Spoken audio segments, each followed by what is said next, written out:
Hello friends, நான் உங்கள் ஆயிஷாஸ் கலையரசி. இந்த வீடியோவில் என்ன பார்க்க போகிறோம் அப்படின்னு பார்த்தீங்கன்னா, நினைவு கோளாறுகள், மெமரி டிஸார்டர்ஸ்ன்னு சொல்லுவாங்க. இந்த நினைவு கோளாறுனா என்ன அப்படின்னா, நம்முடைய மூளையில் அமைந்திருக்கக்கூடிய நரம்புகள் இருக்கு இல்லையா, செல்கள் இருக்கு இல்லையா, அதனுடைய கட்டமைப்பில் ஏதாவது பாதிப்பு ஏற்பட்டுச்சுன்னா, நம்மளால் எந்த ஒரு தகவலையும் சேகரித்தோ அல்லது இருத்தி வைத்துக்கொள்ளவோ முடியாது. ஏற்கனவே நினைவில் இருத்தி வைத்ததை கூட வெளிக்கொணர முடியாது.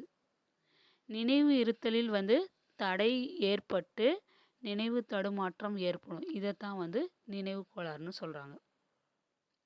நம்முடைய மூளையில் அமைந்திருக்கக்கூடிய நரம்புகள் மற்றும் செல்களின் கட்டமைப்பில் ஏதாவது பாதிப்பு ஏற்பட்டுச்சுன்னா, நம்மளால் எந்த ஒரு தகவலையும் சேகரித்து வைக்கவோ இருத்தி வைத்து கொள்ளவோ முடியாது.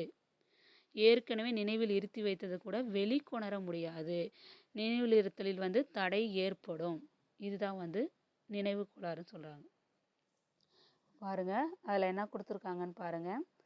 மூளையில் அமைந்திருக்கும் நரம்புகள் மற்றும் செல்களின் கட்டமைப்பில் ஏற்படும் பாதிப்பின் காரணமாக தகவல்களை சேகரித்தல், இருத்தி வைத்தல், வெளிக்கொணர்தல் என நினைவில் இருத்தலின் கூறுகளில் தடை ஏற்பட்டு நினைவு தடுமாற்றங்கள் ஏற்படுவதை தான் நினைவு கோளாறுன்னு சொல்கிறாங்க. இந்த நினைவு கோளாறு படிப்படியாக அதிகரிப்பதாகவோ அல்லது உடனடியாக ஏற்படுவதாக இருக்கலாம் அப்படின்னு சொல்கிறாங்க. இந்த நினைவு கோளாறு படிப்படியாக அதிகரிப்பதாகவோ அல்லது உடனடியாக ஏற்படுவதாக இருக்கலாம்னு சொல்கிறாங்க. இப்போ பொதுவான நினைவு கோளாறுகள் எதை சொல்கிறாங்க அப்படின்னா, பாருங்கள், பொதுவான நினைவு கோளாறுனா குறுகிய கால நினைவிழப்பு, நீண்ட கால நினைவிழப்பு. இதை தான் பொதுவான நினைவு கோளாறுகள்னு சொல்கிறாங்க. இப்போ குறுகிய கால நினைவிழப்பு அப்படின்னா, நமது குறுகிய காலத்தில் நினைவு இழப்போம் இல்லையா, அதை தான் குறுகிய கால நினைவு. இப்போ குறுகிய காலம் கொஞ்சமாக குறைவாக நினைவு இழக்கிறது. அதாவது குறுகிய அதை என்னன்னு சொல்லுவாங்கன்னா ஷார்ட் டேர்ம் மெமரி அப்படின்னு சொல்லுவாங்க. இந்த குறுகிய கால நினைவிழப்புனா நினைவு தடுமாற்றம் அப்படின்னு சொல்லுவாங்க. இந்த குறுகிய கால நினைவிழப்பு நினைவில் தடுமாற்றம் ஏற்படும். அப்பப்போ தடுமாற்றம் ஏற்படும்னு சொல்கிறாங்க. இந்த குறுகிய கால நினைவிழப்பு என்னென்ன இருக்குது, அதனால் என்ன ஏற்படும் அப்படின்னு சொல்லியிருக்காங்க. அது என்னன்னா நினைவு வழுவல். ஃபஸ்ட்டு நினைவு வழுவல், ரெண்டாவது குடிபோதையினால் ஏற்படும் நினைவிழப்பு, மூன்றாவது மனவியக்கம் தடைப்பட்டு போதல். இது மூணு தான் குறுகிய கால நினைவிழப்பில் சொல்லியிருக்காங்க. நினைவு நழுவல் அப்படின்னா என்ன அப்படின்னா, மெமரி ஸ்லிப் ஆகிறது. நம்முடைய மெமரி ஸ்லிப் ஆகிறது தான் குறுகிய கால நினைவு வழுவல்னு சொல்லுவாங்க. இப்போ நினைவு வழுவல்னால் என்னென்னா, நம்ம பைக் சாவி அல்லது கார் சாவியை ஏதாவது வீட்டில் ஒரு பக்கத்தில் வச்சுட்டு நம்ம ஒரு மூலையில் தேடிட்டுருப்போம் இல்லையா, அதுதான் நினைவு வழுவல்னு சொல்லுவாங்க. அப்புறம் ஏதாவது விருந்தில் நம்மளுடைய நண்பர் நம்ம வீட்டுக்கு வராங்கன்னா, நம்ம வீட்டில் உள்ளவங்களுக்கு நம்ம நண்பரை பற்றி அறிமுகம் செய்ய வைக்கும்போது அவரோட பெயர் நம்மளுக்கு அந்த டைமில் வராது, மறந்து போயிடும். அந்த டைமில் அவருடைய பெயர் நம்மளுடைய நினைவுக்கு வராது இல்லையா, அதுதான் நினைவு வழுவல்னு சொல்கிறாங்க. இது மாதிரி நம்மள பல பேருக்கு இது மாதிரி ஏற்படக்கூடும். இது மாதிரி நினைவு வழுவல் ஏற்படக்கூடும்னு சொல்கிறாங்க. அயர்லாந்தில் பேராசிரியர் ராபின்சன் என்ன சொல்கிறாருன்னா, இது நினைவு நழுவல் இல்லை. இந்த பைக் சாவியை வச்சுட்டு போகிறது, மறந்துட்டு போகிறது, நண்பர் பெயர் ஞாபகத்துக்கு வராமல் இருக்கிறது, இது நினைவு நழுவல் கிடையாது. கவனத்தடுமாற்றம் தான் இது தவிர கவனத்தடுமாற்றமே ஒழிய நினைவு இழப்பு அல்ல அப்படின்னு சொல்கிறாரு. சரி, நமக்கு வயது அதிகரிக்கும் போது நம்முடைய கவனப்பகுப்பு வலுவிழந்து போயிடும். தகவல்களை இணைத்து பார்க்கும் ஆற்றலும் மங்கி போயிடும் அப்படின்னு இந்த நினைவு வழுவலில் சொல்கிறாங்க.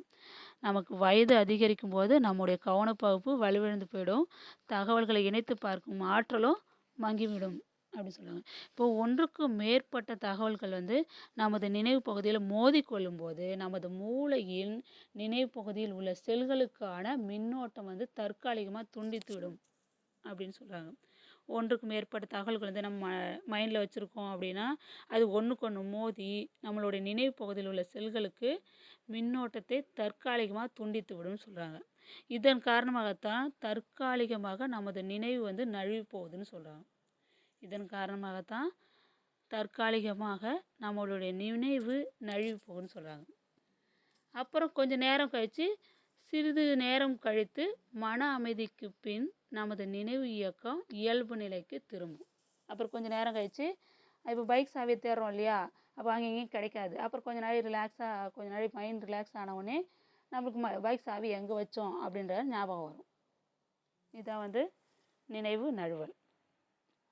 அடுத்து குடிபோதையினால் ஏற்படும் நினைவிழப்பு அப்படின்னா ஆல்கஹால் ரிலேட்டட் டிமென்ஷியா அப்படின்னு சொல்லுவாங்க.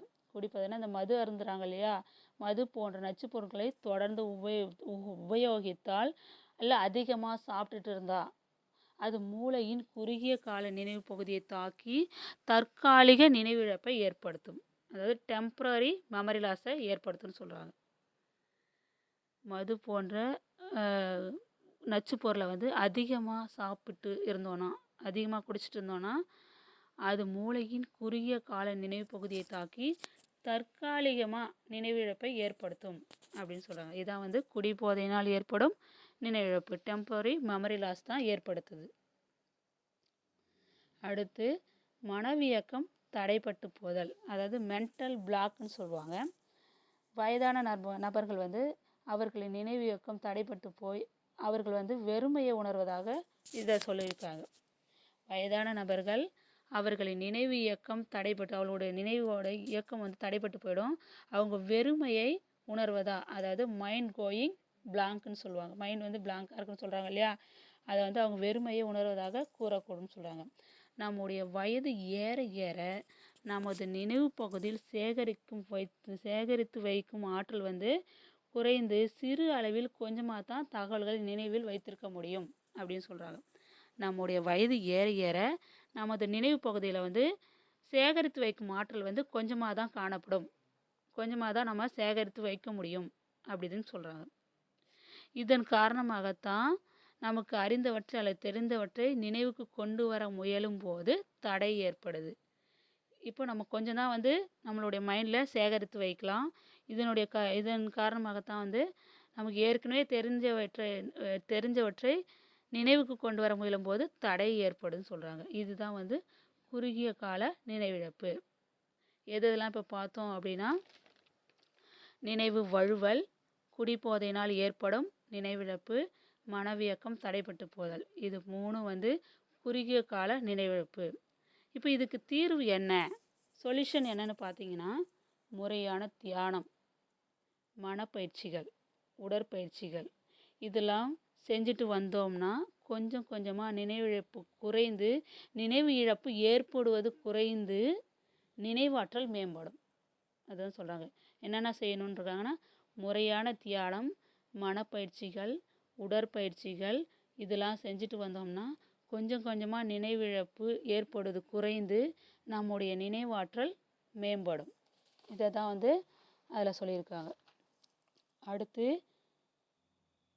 பொதுவான நினைவு கோளாறுல குறுகிய கால நினைவிழப்பு பார்த்துட்டோம். இப்போது நீண்ட கால நினைவிழப்பு அப்படின்னா என்னென்னு பார்க்க போகிறோம். லாங் டேர்ம் மெமரி லாஸ் அப்படின்னு சொல்லுவாங்க. இது தலைக்காயம் போன்றவற்றால் ஏற்படும் தீவிர மருத்துவ நிலைகளால் தோன்றும் நீண்ட கால நினைவிழப்பு சிலருக்கு ஏற்படும் சொல்கிறாங்க. அதாவது சீரியஸ் மெடிக்கல் கண்டிஷன்ஸ்னு சொல்லுவாங்க. தீவிர மருத்துவ நிலை, தலையில் அடிப்படுது இல்லையா, அப்போது ஏற்படுவது தான் நீண்ட கால நினைவிழப்பு அப்படின்னு சொல்கிறாங்க. அதில் என்னென்ன இருக்குது, இதனால் என்னென்ன நோய் வருது அப்படின்னு பார்த்தீங்கன்னா, நீண்ட கால நினைவிழப்பில் டிமென்ஷியா, அல்சீமியர் நோய், பக்கவாதம் அதாவது ஸ்ட்ரோக்குன்னு சொல்லுவாங்க இல்லையா, அது மூளைக்கு செல்லும் இரத்த நாள வெடிப்புகளால் தோன்றும் நினைவிழப்பு. பக்கவாதம் போன்ற மூளைக்கு செல்லும் இரத்த நாள வெடிப்புகளால் தோன்றும் நினைவிழப்பு. துயர சம்பவங்களால் ஏற்படும் மூளை அதிர்ச்சி நினைவிழப்பு. இதுதான் நீண்ட கால நினைவிழப்புக்கு எடுத்துக்காட்டாக சொல்கிறாங்க. எதுனா டிமென்ஷியா, அல்சீமியர் நோய், பக்கவாதம் போன்ற மூளைக்கு செல்லும் இரத்த நாள வெடிப்புகளால் தோன்றும் நினைவு இழப்பு, துயர சம்பவங்களால் ஏற்படும் மூளை அதிர்ச்சி நினைவிழப்பு. இப்போ டிமென்ஷியா அப்படின்னா என்னன்னு பார்க்கலாம்.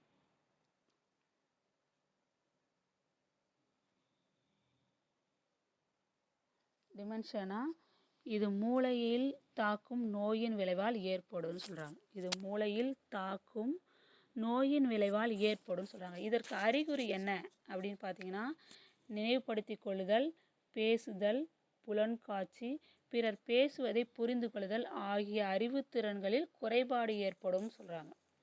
நம்மளுடைய நினைவுபடுத்தல குறைபாடு ஏற்படும், பேசுதல் திறனில் குறைபாடு ஏற்படும், புலன்காட்சியில் குறைபாடு ஏற்படும், பிறர் பேசுவதை புரிந்து கொள்ளுவதில் நமக்கு குறைபாடு ஏற்படும் இல்லையா, அதுதான் இது டிமென்ஷியா நோய்க்கான அறிகுறிகள்.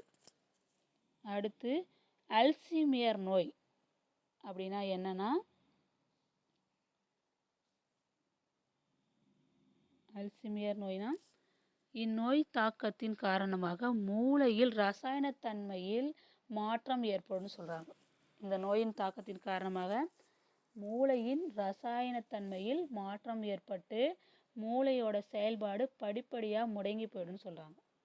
மூளையின் ரசாயனத்தன்மையில் மாற்றம் ஏற்பட்டு மூளையின் செயல்பாடு படிப்படியாக முடங்கி போயிடும்னு சொல்கிறாங்க. இதில் ஏற்படும் பிரச்சனைகள் என்னென்ன அப்படின்னு பார்த்தோன்னா, கை நடுங்கும், உடல் நடுக்கம் ஏற்படும், நினைவு அழிந்துவிடும், சிந்திக்கும் திறன் குறைந்து போயிடும்னு சொல்கிறாங்க. அல்சீமியர் நோயினால் ஏற்படும் பிரச்சனைகள் என்னன்னு பார்த்தீங்கன்னா, கை நடுங்குமா, உடல் நடுக்கம் ஏற்படும், நினைவு அழிந்து விடும்னு சொல்கிறாங்க, சிந்திக்கும் திறன் குறைஞ்சிடும் அப்படின்னு சொல்கிறாங்க. அடுத்து மூளைக்கு செல்லும், அதாவது பக்கவாதம் போன்ற மூளைக்கு செல்லும் இரத்த நாள வெடிப்புகளால் தோன்றும் நினைவிழப்பு பார்த்தோம் இல்லையா, அதாவது பக்கவாதம் போன்ற மூளைக்கு செல்லும் இரத்த நாள வெடிப்புகளால் தோன்றும் நினைவிழப்பு. இப்போ மூளைக்கு செல்லும் இரத்த நாளங்கள் வெடிச்சதுன்னா மூளையின் நினைவு பகுதியில் அமைந்துள்ள செல்களுக்கு ஆக்சிஜன் உடனடியாக கிடைக்காம போயிடும்.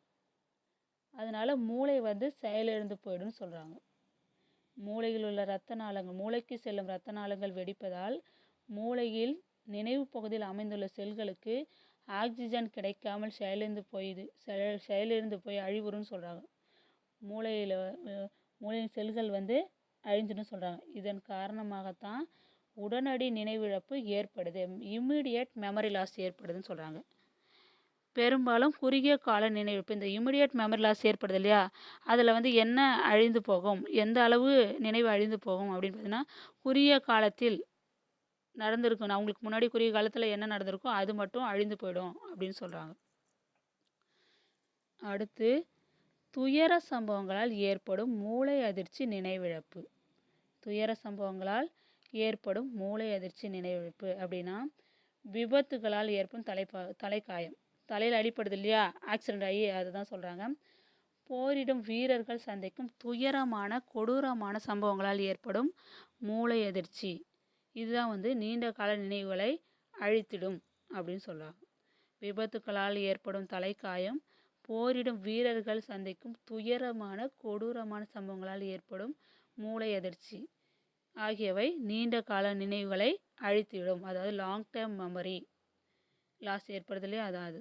இப்போ நீண்ட கால நினைவிழப்பில் என்னென்ன பார்த்தோம் அப்படின்னு பார்த்தீங்கன்னா, டிமென்ஷியா, அல்சீமியர் நோய், பக்கவாதம் போன்ற மூளைக்கு செல்லும் இரத்த நாள வெடிப்புகளால் தோன்றும் நினைவு இழப்பு, துயர சம்பவங்களால் ஏற்படும் மூளை அதிர்ச்சி நினைவிழப்பு, இதுதான் நீண்ட கால நினைவிழப்புன்னு சொல்லுவாங்க. நீண்ட கால நினைவிழப்பில் ஏற்படக்கூடிய பிரச்சனைகள். இப்போ இந்த வீடியோ உங்களுக்கு யூஸ்ஃபுல்லாக இருக்கும்னு நான் நம்புகிறேன். இந்த டாபிக் பிஜிடிஆர்பிலையும் டெட் பேப்பர்லேயும் கண்டிப்பாக இதுலேருந்து ஒரு கொஸ்டின்ஸ் வரப்போகுதுங்க. நல்லா படிச்சுங்க. Thank you friends.